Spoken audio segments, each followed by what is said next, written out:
The unspoken struggles of junior students in African boarding schools. A tale by the African Moonlight Folktales.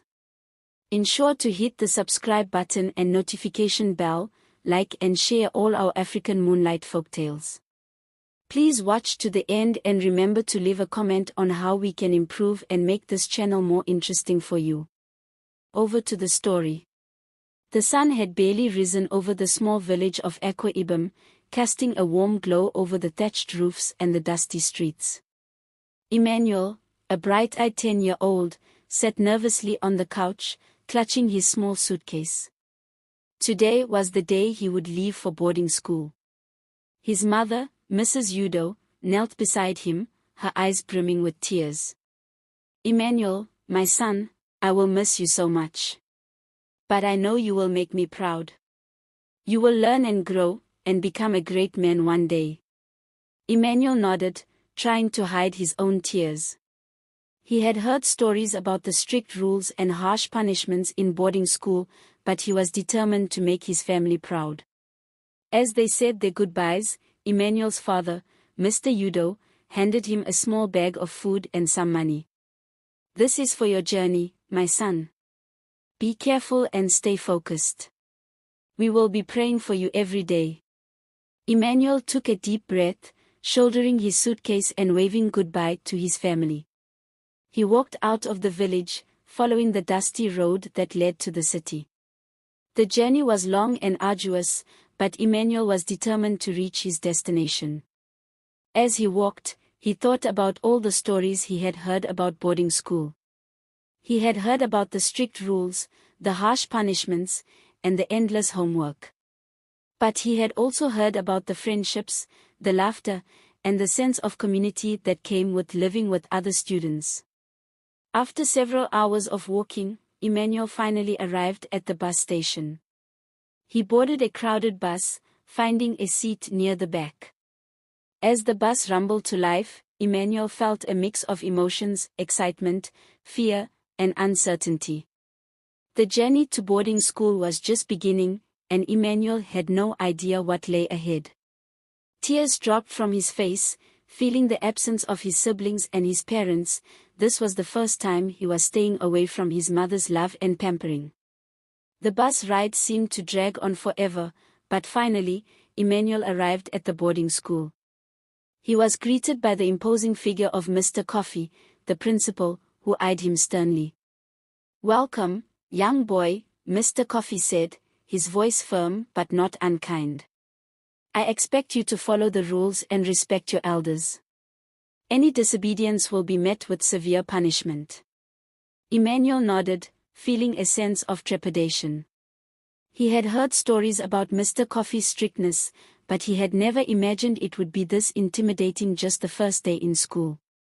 As he made his way to his dormitory, Emmanuel was struck by the sheer size of the school. The buildings seemed to stretch on forever, and the grounds were immaculately manicured. But despite the impressive surroundings, Emmanuel couldn't shake off the feeling of unease. He had never been away from home before, and the thought of living with strangers for the next several months was daunting. As he settled into his dormitory, Emmanuel met his roommates, a group of boisterous boys who seemed to know each other already. They eyed him warily, and Emmanuel felt like an outsider. The first few days of school were a blur of classes, meals, and orientation. Emmanuel struggled to keep up with the pace, feeling overwhelmed by the sheer amount of work. But it wasn't just the academics that were challenging. Emmanuel also had to navigate the complex social hierarchy of the school. The older students seemed to rule the roost, and the younger ones were often at their mercy. Emmanuel tried to stay out of trouble, but it seemed like no matter what he did, he was always getting into some kind of scrape. He was late to class, forgot his homework, got to the dinner late, could not eat fast and struggled to make friends. As the days turned into weeks, Emmanuel began to feel like he was drowning. The struggle was real, and he wasn't sure if he had what it took to make it through. He was finding it difficult to meet up with the early wake-ups, the labor days, the kind of meals served and the morning joggings. One day, as he was walking back to his dormitory, Emmanuel was confronted by a group of older students. They teased him mercilessly, calling him names and making fun of his accent and his dirty house ways. He hasn't adjusted to the timings in school. He was always late to anything done in school. Emmanuel felt his eyes well up with tears, but he refused to give in. He stood his ground, looking the bullies straight in the eye.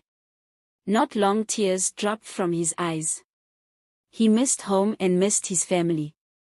But just as it seemed like things were about to escalate, a voice rang out across the courtyard. "Leave him alone."